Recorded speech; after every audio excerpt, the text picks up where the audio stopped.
আজ একটু আমি মাছ ভাজা করছি, রুই মাছ। এটা রুই মাছগুলো এই ধরনের পিস, এইগুলোকে আমি একটু আদা, রসুন, কাঁচা লঙ্কা, একটু পেঁয়াজ দিয়ে বেটে নিয়েছি, আর একটু দইকে ছাঁকনিতে করে জল ঝরিয়ে নিয়েছি, আর নুন হলুদ দিয়েছি। দিয়ে এটাকে এইভাবে মাখিয়ে নেব।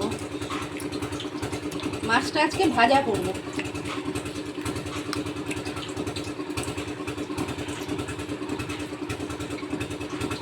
এইভাবে মাছটা মশলা মাখিয়ে নিয়ে, এটা মুসুরির ডাল গুঁড়ো করে রেখেছি, মানে একবারে মিহি করে গুঁড়ো করিনি, আধ কচা করে গুঁড়ো করেছি, যাতে মুখে একটু মানে মুসুরির ডালটা কিরকিরেটা লাগে। নিয়ে এইভাবে মুসুরির ডালটাকে আমি মাখিয়ে নেব।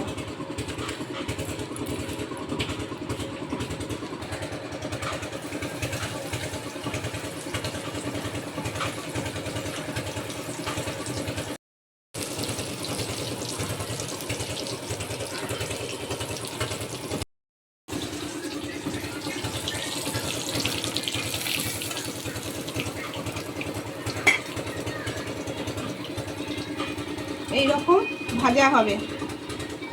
এই গরম ভাতের সঙ্গে ডাল দিয়ে খেতে খুবই ভালো লাগবে।